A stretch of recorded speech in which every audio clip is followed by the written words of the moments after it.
children's message that I don't think you all have heard before, but I think it's a pretty good message. This story is called The Fisherman's Wife.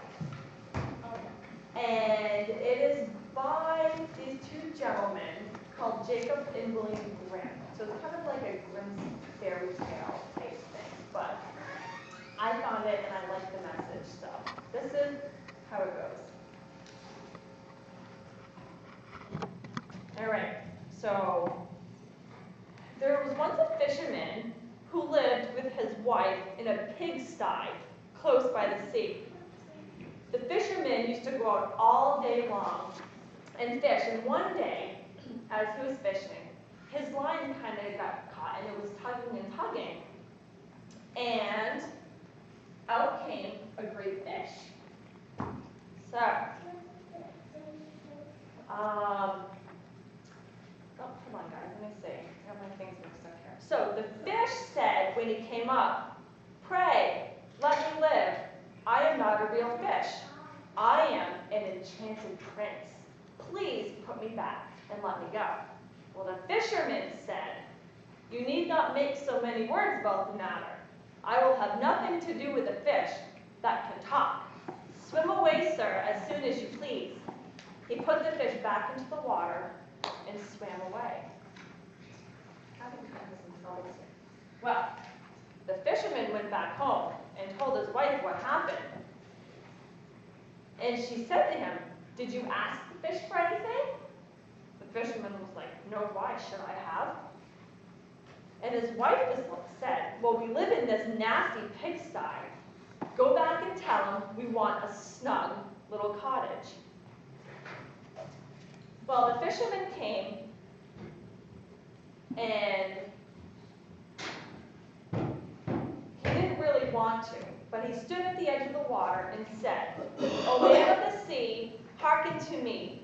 My wife Isabel will have her will. She hath sent me to beg a boon of thee." The fish says, "Well, what does your wife want?"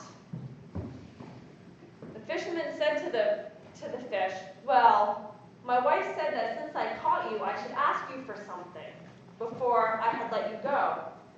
She does not like living in a pigsty and wants a snug cottage." The fish said, "Go home. She is there already." So when the fisherman got back to his new house, he saw his wife standing there. She said, "Isn't this wonderful? We have a garden. We have a bedroom and a living room and a backyard." The fisherman said, "Ah, how happily we shall live." His wife said, "We shall see." After a few weeks, the wife said to the fisherman, "There is not enough room for the two of us. I want a castle. Go ask the fish." The husband tried to talk her out of it, but she would not listen. So he stood at the edge of the water and said, "O man of the sea, hearken to me. My wife Isabel will have her will, and hath sent me to beg a boon of thee. What would your wife like this time?" "She wants a castle." "Go home. She is at the gate already." When he returned, his wife was standing at the gate. "Is this not lovely? We have servants and animals and golden chairs and tables." And the husband said, "Well, now we shall live happily here for the rest of our lives." His wife said, "Well, we shall see." The next morning, the wife woke up and said to her husband, "We should be king of all the land." His husband said, "I don't want to be king." So the wife decided she wanted to be king. She sent her husband to see the fish. So, of course, here we go. He didn't like it. But he stood at the edge of the water and said, "O man of the sea, hearken to me. My wife Isabel will have her will, and hath sent me to beg a boon of thee. The fish came and asked, what does your wife want? She wants to be king. Go home, she is king.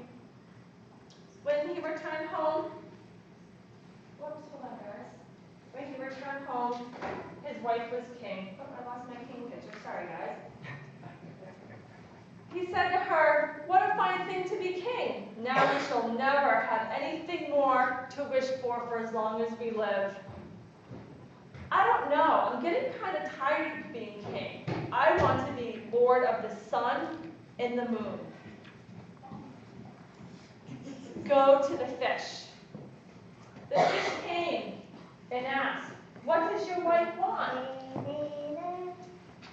The fisherman says, my wife wants to be lord of the sun and moon. Go home to your pigsty, and there you shall live. And this is where they live to this day. So what is the moral of this story? Or Ask for too much. what happens if you ask for too much? You don't get anything at all. Right, you don't get anything at all. So let's go ahead and pray. Dear Lord, please help us to remember to be grateful for what we already have. And to help us to remember that sometimes it is not a good thing to want to have everything. And all of God's children said, Amen.